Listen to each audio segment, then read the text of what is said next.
Good evening and welcome to another episode of Poor vs. Standard. Poor here. As always, we are not financial advisors, so any information within these podcasts is for entertainment and educational purposes only. Don't sue us. Don't do it. If you get any value out of this content and you enjoy hearing us, feel free to help us out by, liking, subscribing, or if you feel we deserve a little bit of your money to help us do better at our jobs, you can join our Patreon at patreon.com/poorvstandard. You could also find us at TikTok at poorvstandard, and you can find us on Twitter at vs_poor. Also, if you have any questions, comments, concerns, feel free to reach out to email at poorvstandard@gmail.com. And I think that's about every which way you can contact us. So, all right, let's get into it. What do you say? Tonight we're going to go over some news. We're going to look at the portfolio, talk about some stocks on the rise, and answer a listener question and give the swinging for the fences play. Well, maybe not a swinging for the fences play, just maybe the stock, but we'll see how long this goes. So let's get into it. First things first, we're going to go over everyone's favorite story, the short squeeze, and what's going on with that. So AMC, GME, Clove, all these things are gearing up, it looks like, according to some technical data, and a lot of people who are discussing these things in different forums all over, not just Reddit, but a lot of people are talking how the short squeeze is nigh and coming soon to a theater near you. See what I did there? Honestly, it's, a lot of the same stuff over and over again. Hold, yada, yada, yada. They haven't covered. And it works. It is working. It does cost money to shorts who don't cover their positions. And they are having to have more capital on hand, over 100. I think it's 100% for AMC and over 100% of the position for GME now, in order to even have the short sale. So that's something, because if it goes up, that percentage is, 100%. They have to cover the entire stock. So it's an interesting thing that's going on still. And I am absolutely 100% on board with, making hedge funds pay deeply for the atrocities that are coming to light. More and more, everyone knows that it's not a fair playing field. There are rules and regulations for the many, us small plebes, and then there are different sets of rules for those on Wall Street, and that's not fair. That's not okay, and that's not how this country was founded or raised. So I am 100% behind taking them to task on that. So I have disclosed my position repeatedly that I do own 20 shares of ANC. I'm not, trying to get rich off it. I'm in it for the cause. That's just the 20 shares. I'm not breaking the bank on it. I'm not buying more. I'm not selling it. It's mine. It's no one else's. Just so I can say I would remember when. But I do wish the community luck on their quest. I support it fully, and I think they need to, the SEC needs to get off its ass, 100%.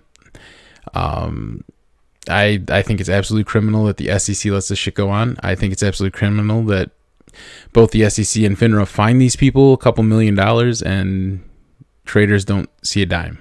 And FINRA gave a measly $12 million back to Robinhood customers who lost out on $500 million, and then took the other almost $60 million and threw themselves a massive office pizza party, gave everyone bonuses. I don't know what they did, but FINRA basically took retail investors' money, as far as I'm concerned, from Robinhood, which, speaking of which, the Robinhood IPO is set to make roughly $100 million, and they were fined $70 million.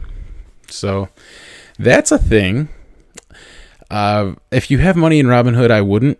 I'm just throwing that out there. We got rid of them a while ago. They are not the best.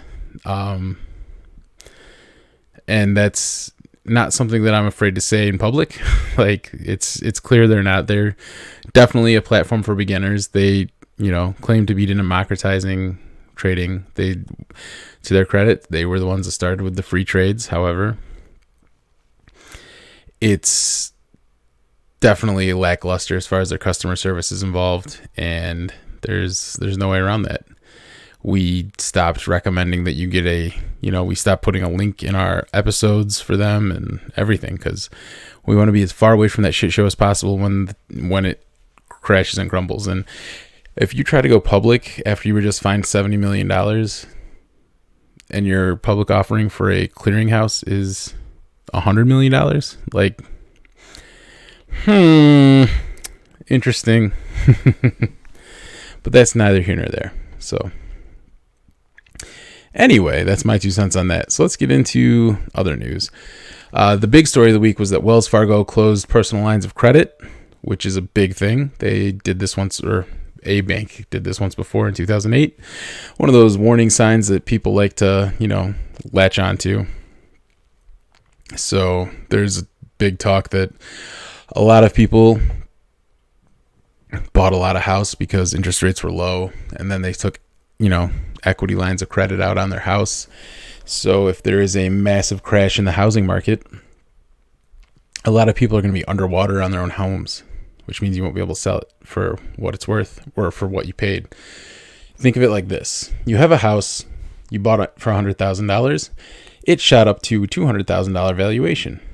You take out $100,000, even like, let's say a $50,000 home equity line of credit, or a HELOC as it's called, against your home. So now you're in it for $150,000, and some of that debt is at a little bit higher rate or expires earlier than the 20 to 30 years.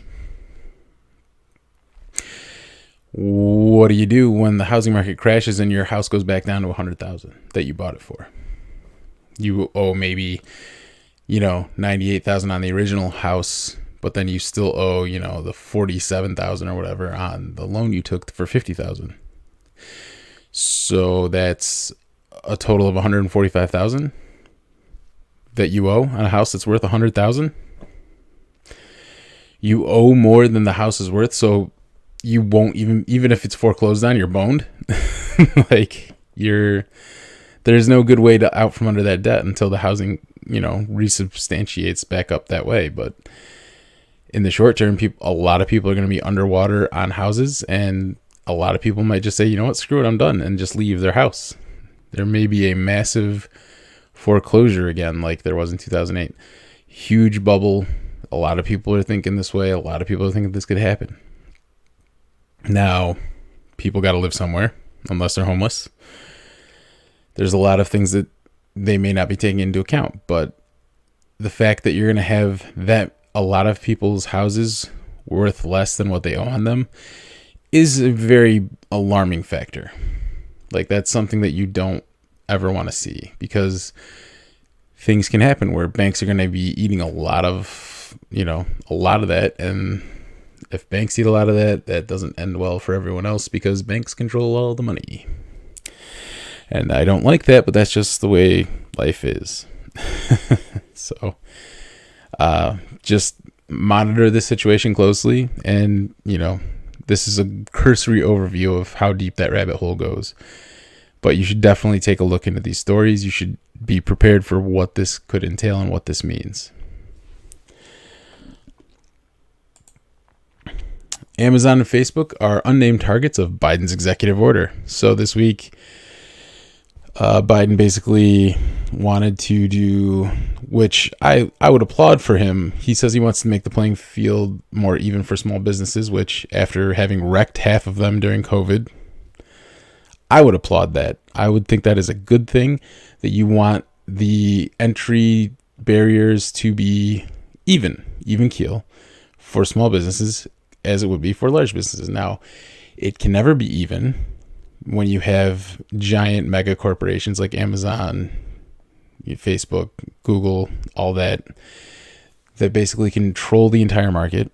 And so you will never be able to compete with them on a quantity of scale. That's never going to happen, because they have the scale, they've scaled up, they've ramped up. That's what they're going to do. That's how they're going to be.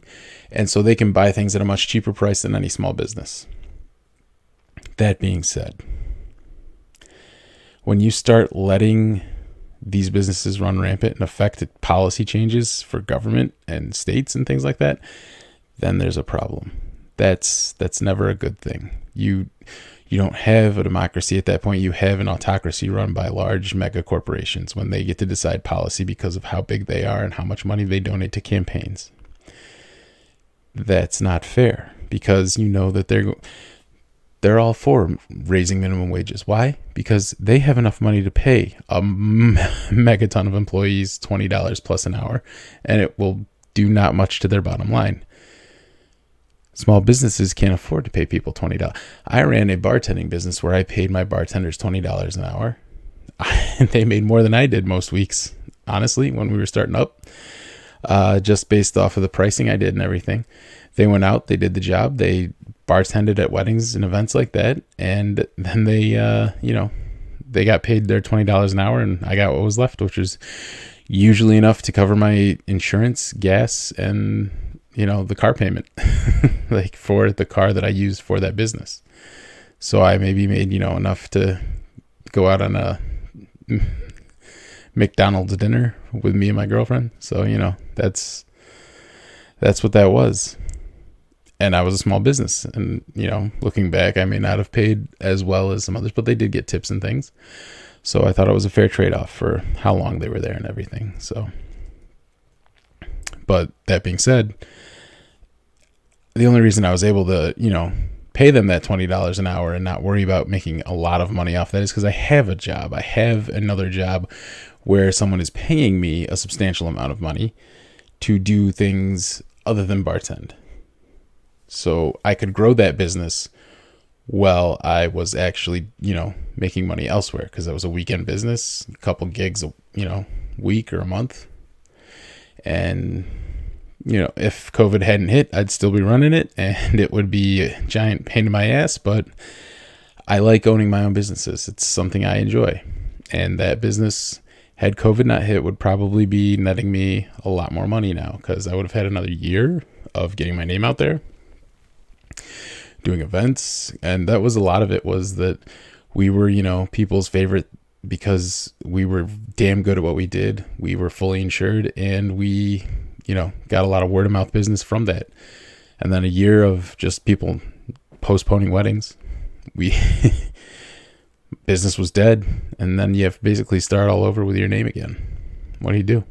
So, but I digress. The moral of the story is, if you are in these antitrust breakups and things like that, I'm not against it fully, especially with these mega corporations. However, I don't think it's going to happen in any meaningful way. I think you're going to have a bunch of people in government question them and say, well, you're just too big. There's no way for actual competition to, maintain here. So how do we fix that? And they're like, well, we run, Amazon will point to the thing that we have a bunch of small businesses that, sell stuff on our site. So it's not just us, it's small business, and that'll be the end of that. They're not lying, but what they do is they take small businesses that sell something novel, they figure out a way to copy whatever that novel thing is, and then they undercut them and have it manufactured elsewhere for cheaper, and then they sell it for less and put that small business out of business. So I've seen it, I've heard it. I'm not making it up. These are things that happen. But yeah, I wish it would happen. I don't think it's going to. I think this is more of a political move for the left side of the aisle to say, hey, we're going to start probing you guys with these if you don't do what we say. And I think that's how that's going to go. I don't see any meaningful changes coming from these probes. You can have Congress bring CEOs in front of Congress until they're blue in the face, and that it's all grandstanding. Nothing happens. There's no meaningful change that happens. It's just people getting their 15 minutes of fame in front of a CEO, and that's it. I mean, nothing changes if you look at these things. It's sad. Systems are broken, and that's why the first news story is happening in the first place, because people are tired of it. It's like, what are you going to do? I have nothing left to lose, so here's my 20 shares of AMC or whatever. So interesting stuff. Okay. What else do we have here? This one kind of went under the radar for a lot of people. Tesla and Elon Musk are getting sued to defend their acquisition of Solar City. This is a small story. It'll be interesting to watch this and see how it develops. Elon's a brilliant guy, and I can honestly see that he will be able to defend this pretty easily. Just like we're not just a car company, we're an energy company. Solar City acquisition was for, basically solar panels and being able to, jump ahead in that technology so that we can be more efficient at, energy creation for batteries and recharging batteries. And so this should be a quick nothing burger, but it'll be interesting nonetheless to see what happens. So that'd be funny. But, if he loses, he will have to pay $2 billion, which isn't all that much for him. But I mean, it's a pretty penny, don't get me wrong. And I don't know where it would go. I mean, the people who sue, obviously, and their lawyers. So we'll see. We'll keep an eye on this one, see how it develops. And lastly, the man of the hour went up into space today. Richard Branson, first billionaire to leave the planet. And actually, there's a great podcast about all these billionaires who are leaving the planet. And it's funny. Fluff piece, highly suggest it. It's a conspiracy theory podcast that my buddy turned on to, and then it's what was it called? It's the conspiracy behind the truth. But check it out. It's pretty funny. Their latest, it's a newer podcast. The second episode is about how these billionaires are trying to race off the planet and why. And it's thought provoking and funny, but take it for what it is, which is entertainment. Frog people are not going to be saving the world anytime soon. But yeah, Richard Branson went up into space-ish, space adjacent, floated around for a little bit, came back down, and is apparently commercializing, or the first billionaire off the planet. Made it back safely, so on Monday you will probably see Virgin Galactic stock SPCE run, and rightfully so. So we'll keep our eyes on Blue Origin and SpaceX and see how they follow suit. All right, with that, let's get into the portfolio. So we were down like a madman this week. I think we hit down below, almost dropped down below 26, still below 30, which sucks because we were not even 2 weeks ago, we were at like 38, and now we're down to 28. So that sucks. But what do? Don't buy a shit ton of clove options is the answer there. But yeah, so we've condensed our positions down, and we're not taking a lot of risks. We took a lot of risk off the table. But yeah, so we've reconfigured the portfolio up and down a little bit. You can see all the positions right here. And some options expired worthless, but what do you do? That was last week. We did sell off the AMC call credit spreads at the beginning of the week that were going to expire at the end of the week. And we shouldn't have, because it finished above where they were. So who knew? We could have made a lot more money. We sold them for like profit still. We bought them for like 200 and they finished out at 3, or they finished out at 500. But we sold them for about 350. So not bad. We do have more AMC calls coming through this week. Yep, they will expire. This time it is a 40 to 45, so hopefully the price stays where it is or goes up, and we will be victorious yet again. So, fun. Okay. Anyway, there is one thing I do want to mention as kind of a meat of the episode thing, and we'll get into that. It's the position sizing versus the size of your account, which I've kind of played fast and loose with that in this portfolio because this is not my main portfolio. This is a portfolio that we did for the podcast, and then one that I kind of had that was defunct. So, position sizing really does depend on the size of your portfolio. You don't want just one stock.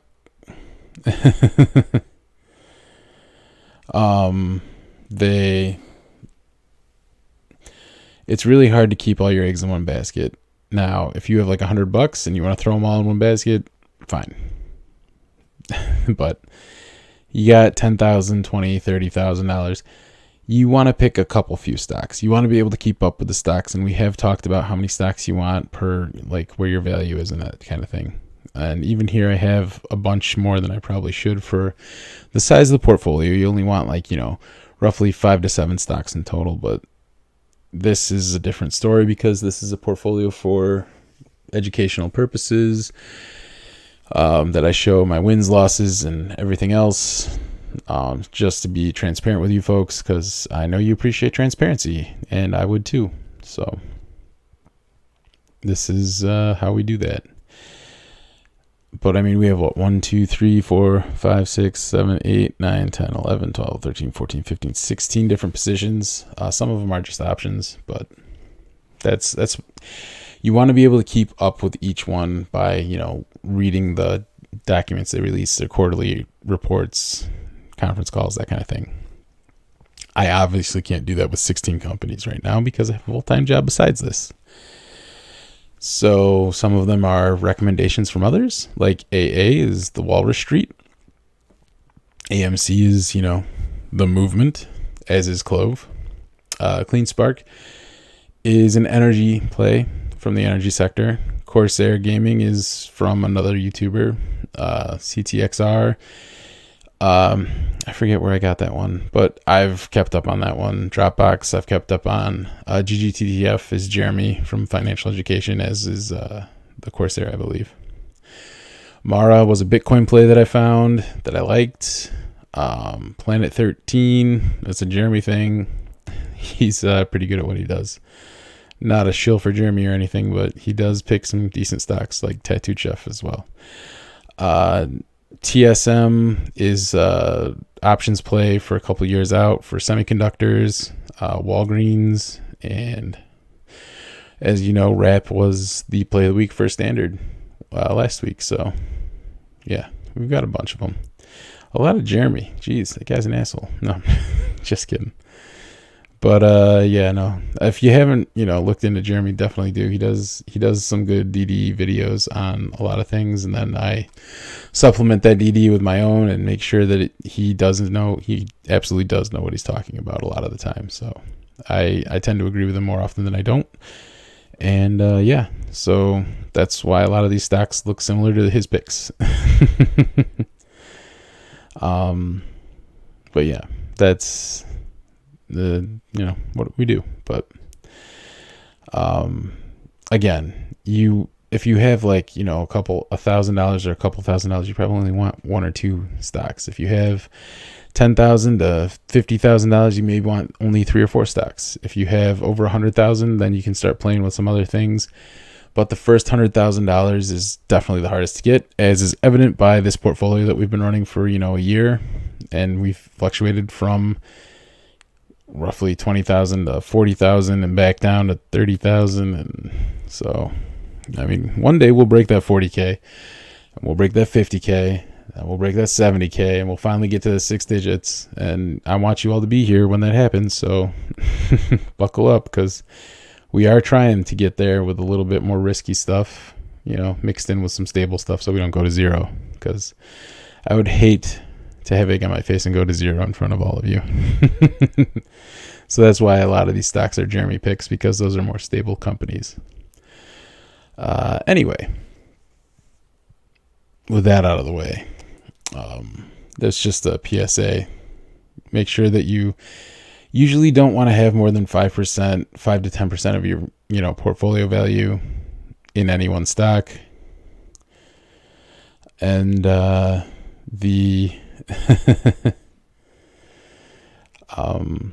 sorry, I lost my train of thought there. The number of stocks that you have should match the size of your portfolio. So if you have a smaller portfolio, it's okay to have a little more than 5 to 10% in one company. But the larger your portfolio gets, obviously, the more you want to diversify and expand. But if you expand too much, you're going to get, the basic S&P 8%. Whereas if you have 5 to 10 different companies, you should be able to outperform the market if you've done the due diligence on those 5 to 10 companies.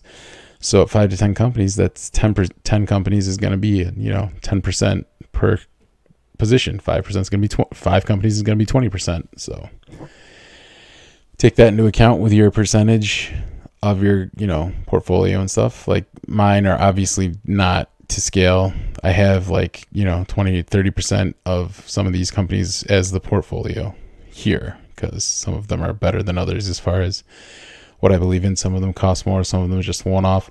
Like this Walgreens Boots Alliance option that I bought for 2023. It cost me $970. It's up, $50 right now. So that's not bad. But that's a long-term, relatively safe call option, I believe. So, yeah. Anyway, that was just a quick little PSA as far as the meat of the episode, because I don't want to bore you too much. I've gotten some feedback that maybe the meat of the episodes go a little long, so we can do more in-depth things as a separate podcast if you want, with the feedback that I've received. So with that, we are going to do a listener question, because I did get a listener question and I want to get back into, normalcy. So, listener question. Hi, Poor. Hope you're doing well. Sorry for bothering you. Don't ever apologize for bothering me, because I love listener questions. At least I know someone out there is listening. I just, noticed your conversation on options, and I was hoping for some advice for a newbie. I've started to learn, the subject and get most of the terms and logic, calls, puts, but I struggle understanding which contract is best to choose. There's the ITM, ATM, and OTM. In the money, at the money, out of the money. Like if I'm bullish on a stock, should I pick around current prices with long-term expiration? Go with long expiration, but in the money.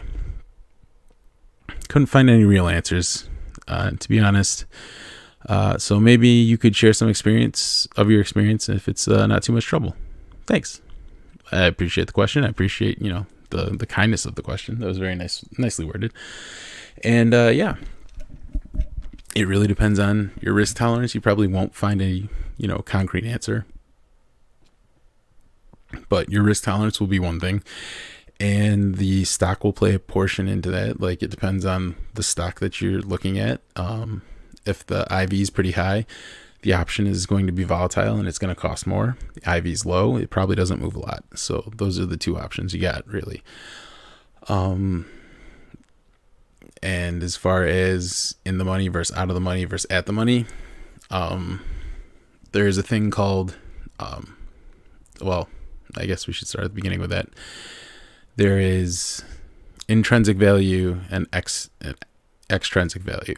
So essentially, intrinsic value is the value that the stock hold or the option would hold, and that's usually in the money. So if there is an in the money option, well, let's just choose an example here. Here you go. So we'll go with, if it ever comes up. Come on. Maybe not. Well, we can just use next week's. So currently, the stock price for AMC is $46.23. This is a $40 call for next week. So $6.23 of this $7.32 call price is intrinsic. That other roughly dollar of, there it goes finally. The other dollar value is the extrinsic, or the theta decay, where the price will eventually meet when there is no longer any time left. So on expiration, if it was expiration right now, this would only be worth $6.23, not $7.32. So that's the extrinsic. So right now, this thing has a $6.23 value intrinsically, because that's how much it's worth based on what the call is and the stock price. Now, the extrinsic value of that roughly $1.10 about, that's the theta. And that's because there's a little time left till expiration. So extrinsically, it's worth another dollar because of the time and the fluctuations that can happen in this stock due to the IV and how volatile the stock is. Now, if we go to August 20th and you pick one that's way out of the money, well, we should probably compare it to something on the same day. So you look at let's say, here you go. A $55 stock is worth $1.23, roughly. $1.25, we'll say. And that means that that's all extrinsic value. If this thing ended right now, that would be worth $0. The only value this has right now at $55 is extrinsic, which is that theta. Now, so the difference between this, $40 one being 6 something and this $55 one being $1.25 is that rough $1.23. It's all extrinsic. So hopefully that answers a little bit of the question. As far as at the money, if you believe in the stock, if you're bullish on it and you have a long enough time horizon, I don't see why buying around. That's exactly what I did with this Walgreens Boots Alliance. I bought a $55 or $50 call when it was roughly $48 or 47. I don't remember. It was low the day I bought it. But yeah, so I bought it. It cost me roughly $970, and I bought it for multiple years out, 2023. So its current value is, that's weird. Did I buy more than one? I don't know. I must have bought more than one. Yeah, I must have bought 2. Okay, yeah, I bought 2. So I bought each one of them for $400.85, and their current, that's weird. I'm down $50 on it. Okay, that makes more sense. So I bought it for $5.10, and it's down to $4.85. So I'm down 25 cents per option. So I'm down $50 total. Makes more sense. Okay, we're figuring it out. So right now, that $510 is all extrinsic value because it's out of the money. But there's so much time left that there's such a strong belief that it's going to go up that whoever sold me this option needed to be rewarded with at least $500 to wait that long. So at the money, 2 years out, it's worth it to me for that $5 because I believe Walgreens will go up to at least $60, and that would give me a $500 profit. So if I waited till expiration, but I hope that helped. Okay, so the stock that I wanted to discuss was not Disney. This right here is what I wanted to talk about. Hasbro. I've owned both Disney and Hasbro, honestly, ever since the bottom of the pandemic, because I saw them as such values, and it was, like $40 to $70 when I was buying Hasbro. And Disney was well under $100 when I was buying that. Both of these companies are doing things that will produce a lot of cash flow. Hasbro, owns Wizards of the Coast, which is tabletop gaming D&D, as well as Magic the Gathering, and the things they're doing in both of those arenas are definitely going to produce a lot of money, even though it's probably going to piss off a lot of the players, at least in the Magic sector.